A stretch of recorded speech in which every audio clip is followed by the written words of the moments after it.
નમસ્કાર મિત્રો, સ્વાગત છે આપ સર્વનું। આજે આપણે ધોરણ 7ના સામાજિક વિજ્ઞાન વિષયની દ્વિતીય સત્રાંત પરીક્ષા 2024ના સંપૂર્ણ સોલ્યુશનના વિડીયોનો અભ્યાસ કરીશું। આપણી ચેનલ ઉપર ધોરણ 3 થી 8ના દરેક વિષયના મોસ્ટ આઈએમપી પ્રશ્નપત્ર અને બ્લુપ્રિન્ટ આધારેના અસાઇનમેન્ટ પણ મૂકવામાં આવેલા છે। તો આ અસાઇનમેન્ટ અને પેપરની પીડીએફ મેળવવાની લિંક તમને નીચે ડિસ્ક્રિપ્શન બોક્સમાં આપેલ છે અને આપણા વોટ્સએપ ગ્રુપ પણ તમે જરૂરથી જોડાઈ જજો, જેથી તમને આ દ્વિતીય સત્રાંત પરીક્ષાના બધા જ વિડીયો અને પીડીએફની લિંક વોટ્સએપ પર મળતી રહે। તો ચાલો વિદ્યાર્થી મિત્રો શરૂ કરીએ આપણે ધોરણ 7ના સામાજિક વિજ્ઞાન વિષયના મોસ્ટ આઈએમપી પ્રશ્નપત્રનું સોલ્યુશન। કુલ ગુણ છે 80, જે તારીખ 20/4/2024ના રોજ લેવાવાના। પ્રશ્ન 1, અયોગ્ય જોડકા જોડો, જેમના ગુણ 5 જોઈએ। અ વિભાગ અને સામે બ વિભાગ। નંબર 1, કાંગસિયા, તો જવાબ આવશે સૌંદર્ય પ્રસાધનોનું વેચાણ। નંબર 2, વિચરતી જાતિઓ, તો જવાબ આવશે અનાજ અને ચીજવસ્તુઓની હેરફેર। નંબર 3, વણઝારા, તો ભવૈયા, ગારુડી, વાંસ, ફોડ। નંબર 4, માલધારી, તો નેસમાં રહેનાર। નંબર 5, વિમુક્ત જાતિઓ, તો મિયાણા, વાઘેર અને ડફેર। ત્યાર પછી પ્રશ્ન 1નો બ, ટૂંકમાં જવાબ આપો, જેમના ગુણ 6। નંબર 1, આદિવાસી સમુદાયનું જીવન કઈ કઈ બાબતો પર નિર્ભર હતું? તો આદિવાસી સમુદાયનું જીવન શિકાર, એકઠી કરેલી વન પેદાશો, સ્થાનિક ખેતી, પશુપાલન, કલા કૌશલ્યથી બનાવેલી સાધન સામગ્રી વગેરે બાબતો પર નિર્ભર હતું। નંબર 2, દુર્ગાવતીએ કોના નામથી શાસન સંભાળ્યું હતું? શા માટે? તો યુવાન વયે પોતાના પતિ દલપતનું મૃત્યુ થતાં દુર્ગાવતીએ પોતાના 5 વર્ષના પુત્ર વીર નારાયણના નામથી રાજ્યનું શાસન સંભાળ્યું હતું। નંબર 3, બુરંજી નામની ઐતિહાસિક કૃતિને કઈ કઈ ભાષામાં લખવામાં આવી હતી? તો બુરંજી નામની ઐતિહાસિક કૃતિને પ્રથમ અહોમ ભાષામાં અને પછી આસમી ભાષામાં લખવામાં આવી હતી। પ્રશ્ન 2, નીચેના દરેક પ્રશ્નોના ઉત્તર માટે આપેલા વિકલ્પમાંથી સાચો વિકલ્પ શોધીને લખો, જેના ગુણ 10। નંબર 1, ગુરુ નાનક કઈ શાખાના સંત હતા? નિર્ગુણ। નંબર 2, જ્ઞાનેશ્વર ભગવદ્ ગીતા ઉપર લખેલ ટીકા ક્યાં નામે ઓળખાય છે? જ્ઞાનેશ્વરી। નંબર 3, મહારાષ્ટ્રના કયા સંતના અભંગ ખૂબ જ જાણીતા છે? તુકારામ। નંબર 4, ભારતમાં સૂફી મત ફેલાવનાર કેટલી પરંપરાઓ હતી? 4। નંબર 5, કયા સંતના પદો પ્રભાતિયા તરીકે જાણીતા છે? નરસિંહ મહેતાના। નંબર 6, મીરાબાઈના લગ્ન કયા રાજ પરિવારમાં થયા હતા? મેવાડ। નંબર 7, રામચરિત માનસ ગ્રંથની રચના કોણે કરી હતી? તુલસીદાસ। નંબર 8, મહારાષ્ટ્રમાં ભક્તિ આંદોલનનો પ્રારંભ કોણે કર્યો હતો? જ્ઞાનેશ્વરે। નંબર 9, સમર્થ ગુરુ રામદાસ કોના ગુરુ હતા? છત્રપતિ શિવાજી। નંબર 10, ગુજરાતી ભાષાના આદિકવિ કોણ છે? નરસિંહ મહેતા। પ્રશ્ન 3, નીચે આપેલ વિધાનો ખરા છે કે ખોટા તે જણાવો, જેમના ગુણ 5। નંબર 1, ગુરુ નાનક શીખ ધર્મના સ્થાપક હતા? ખરું। નંબર 2, તુકારામ મહારાષ્ટ્રના સંત કવિ હતા? ખરું। નંબર 3, મહારાષ્ટ્રમાં ભક્તિ આંદોલનનું મુખ્ય મથક પંઢરપુરનું વિઠોબા મંદિર હતું? ખરું।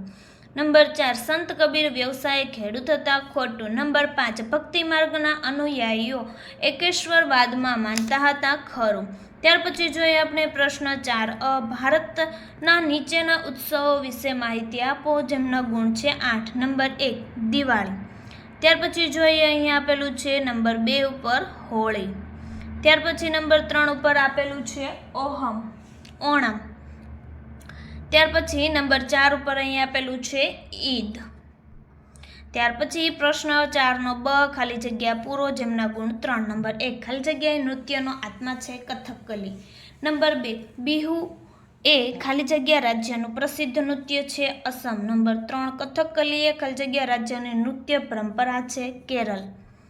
ત્યાર પછી જોઈએ પ્રશ્ન 5, સવિસ્તાર ઉત્તર આપો, જેમના ગુણ 6। નંબર 1, પૂર સમયે રાખવાની સાવચેતી વિશે જણાવો, તેમના જવાબો અહીં તમને આપેલો છે, જે તમે અહીં જોઈ શકો છો। નંબર 2, આપત્તિની અસરો જણાવો। ત્યાર પછી પ્રશ્ન 6, નીચેના વિધાનો વિધાનોના કારણો આપો, જેમના ગુણ 6. નંબર 1, જમીનનું ધોવાણ થતું અટકાવવું જોઈએ.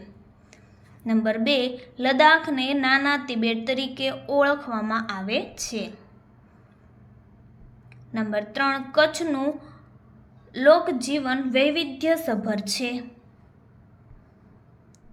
તેનો જવાબ પણ અહીં તમને આપેલો છે. ત્યાર પછી પ્રશ્ન 7, મને ઓળખો, જેમના ગુણ 5. નંબર 1, હું ભારતીય મૂળની પ્રથમ મહિલા અવકાશયાત્રી છું, કલ્પના ચાવલા. નંબર 2, હું ભારત દેશની પ્રથમ મહિલા રાષ્ટ્રપતિ છું, શ્રીમતી પ્રતિભાસિંહ પાટીલ. નંબર 3, મારા રાજ્યની મહિલાઓએ દારૂબંધી કરાવવા સરકાર સામે સફળ આંદોલન કર્યું હતું, બિહાર.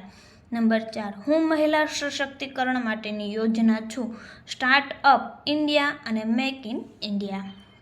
નંબર 5, મકાનને ઘર બનાવવાનું કામ મારા દ્વારા જ શક્ય બને છે, મહિલા. ત્યાર પછી પ્રશ્ન 8, ટૂંકમાં પરિચય આપો, જેમના ગુણ 6. નંબર 1, લતા મંગેશકર. તેમનો જવાબ અહીં તમને આપેલો છે. ત્યાર પછી નંબર 2 છે ઇન્દિરા ગાંધી. ત્યાર પછી નંબર 3, મહિલા સશક્તિકરણ. પ્રશ્ન 9, એક જ શબ્દમાં જવાબ આપો, જેમના ગુણ 3. નંબર 1, રેડિયોની શોધ ક્યાં વૈજ્ઞાનિકે કરી હતી, માર્કોનીએ. નંબર 2, વોકી-ટીકોની નો ઉપયોગ સૌથી વધુ પ્રમાણમાં કોણ કરે છે, પોલીસ અને સેના. નંબર 3, દુનિયામાં સૌથી વધુ ચલચિત્રો કયા દેશમાં બને છે, ભારતમાં. નંબર 4, માનવીને કઈ સૌથી મહત્વની ભેટ મળી છે, બુદ્ધિની. નંબર 5, પુસ્તકો શાનો ભંડાર છે, જ્ઞાનનો. પ્રશ્ન 10, ટૂંક નોંધ લખો, જેમના ગુણ 6. નંબર 1, ગ્રાહકની ફરજ. તો તેમનો જવાબ અહીં તમને આપેલો છે, જે તમે અહીં જોઈ શકો છો.